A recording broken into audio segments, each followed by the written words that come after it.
Party और उसके नेताओं ने उत्तर प्रदेश को बर्बाद करने का बीड़ा उठा लिया है। यूपी को बर्बाद करना उनका संकल्प हो गया है, उनका लक्ष्य हो गया है। कभी मुजफ्फरनगर के दंगे, कभी अलीगढ़ के दंगे, कभी बहराइच के दंगे और अभी संभल के दंगे। बीजेपी आपको ना तो रोजगार दे सकती है, ना महंगाई से राहत, और ना ही आपके बच्चों के लिए स्कूल और अस्पताल बना सकती है। वो सिर्फ दंगे दे सकती है, झगड़े दे सकती है, फसाद दे सकती है। यही काम पूरे देश में कर रहे हैं और यूपी को खास तौर से दंगे फसाद का अड्डा बना दिया है भारतीय जनता पार्टी के लोगों ने। संभल में जो कुछ हुआ ये गहरी साजिश का हिस्सा है। और ऐसा मैं क्यों कह रहा हूं, ध्यान से बातों को सुनिएगा। अचानक 19 तारीख को दिल्ली से 2 वकील जाते हैं संभल में, जिला की अदालत में वहां पर याचिका दाखिल करते हैं। उस याचिका में मिनिस्ट्री ऑफ होम अफेयर्स को पार्टी बनाया जाता है, कल्चरल मिनिस्ट्री को पार्टी बनाया जाता है, एएसआई के 2 अलग अलग विभागों को, अधिकारियों को पार्टी बनाया जाता है, डीएम को पार्टी बनाया जाता है, मस्जिद की कमेटी को पार्टी बनाया जाता है। ध्यान से सुनिएगा, इतने लोगों को पार्टी बनाया जाता है। आप जानते हैं न्याय की एक प्रक्रिया होती है। कोई याचिका दाखिल होती है, किसी के खिलाफ होती है, कोई पार्टी होता है तो उनको एक सामान्य सा नोटिस जाता है कि इस मसले पर आपका क्या कहना है, आपके क्या विचार हैं। बगैर दूसरे पक्ष को सुने हुए, बगैर किसी के वकील को सुने हुए 4 बजे ऑर्डर कर दिया जाता है कि सर्वे किया जाए, उस जामा मस्जिद का सर्वे किया जाए। 4 बजे ऑर्डर होता है। ध्यान से सुनिएगा, 10 से लेके 5 तक कानून के मुताबिक कोई सर्वे हो सकता है, उसके ना पहले ना उसके बाद। डीएम साहब होम मिनिस्ट्री के लिए, कल्चरल मिनिस्ट्री के लिए, एएसआई के लिए एक वकील भी नियुक्त कर देते हैं, जामा मस्जिद की कमेटी को नोटिस भी दे देते हैं। 19 तारीख को 6:30 बजे पहुंच के सर्वे किया जाता है। 2 ढाई घंटे 3 घंटे तक सर्वे होता है। डीएम साहब और प्रशासन के अधिकारी बाहर आते हैं, कहते हैं हमारा काम पूरा हो गया, काम कंप्लीट हो गया। उसके बाद वहां से वो लोग चले जाते हैं। ना कोई दंगा होता है, ना कोई फसाद होता है, ना कोई झगड़ा होता है। भाजपाई बौखला जाते हैं।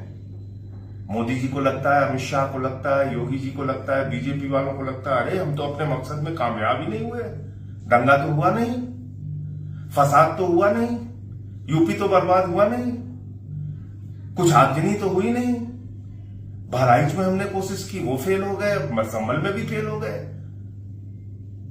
तो इन्होंने एक नया नाटक किया। 19 को सर्वे कहा पूरा हो गया, 24 तारीख को सुबह फिर से 6:30 बजे, 10 से 5 नहीं, 6:30 बजे सुबह नारे लगाते हुए सर्वे कराने के लिए प्रशासन पहुंचता है और उसके बाद वहां माहौल बिगड़ता है। जब मस्जिद के हौद से पानी निकाला जाता है, माहौल बिगड़ता है।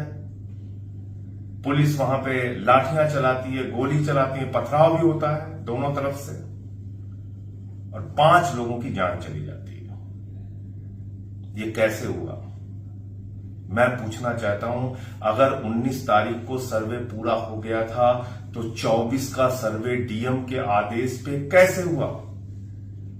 जब 19 तारीख के सर्वे के बाद अगली सुनवाई के लिए कोर्ट ने तारीख 29 की दी थी और अगर सर्वे से कोई पक्ष संतुष्ट नहीं था तो उसके बारे में दोबारा सर्वे करने का आदेश भी न्यायालय दे सकता था, तो 24 तारीख को डीएम के आदेश पे दोबारा सर्वे कैसे हुआ? क्या यह डीएम का आदेश था या बीजेपी के नेताओं का आदेश था? ऊपर बैठे हुए आकाओं का आदेश था? दंगा कराने की नीयत से यह आदेश था? फसाद कराने की नीयत से यह आदेश था? मैं यूपी के नौजवानों से कहना चाहता हूं, अपने बेरोजगार भाइयों से कहना चाहता हूं, ये भाजपा तुमको कोई भविष्य नहीं दे सकती। ये तुमको धर्म के नाम पे झगड़े करा सकती है और अपने बेटों को दुबई के शेखों के साथ हजारों करोड़ का धंधा करवाती है। कहां है जैसा का धंधा? दुबई में, कतर में, शेखों के साथ, जिसको गले लगाते हैं मोदी जी। तो मोदी जी अपने भतीजे के लिए कतर में, दुबई में धंधा का, हजारों करोड़ के धंधे का मार्ग खुलवाते हैं और यूपी को दंगे की आग में झुकवाते हैं।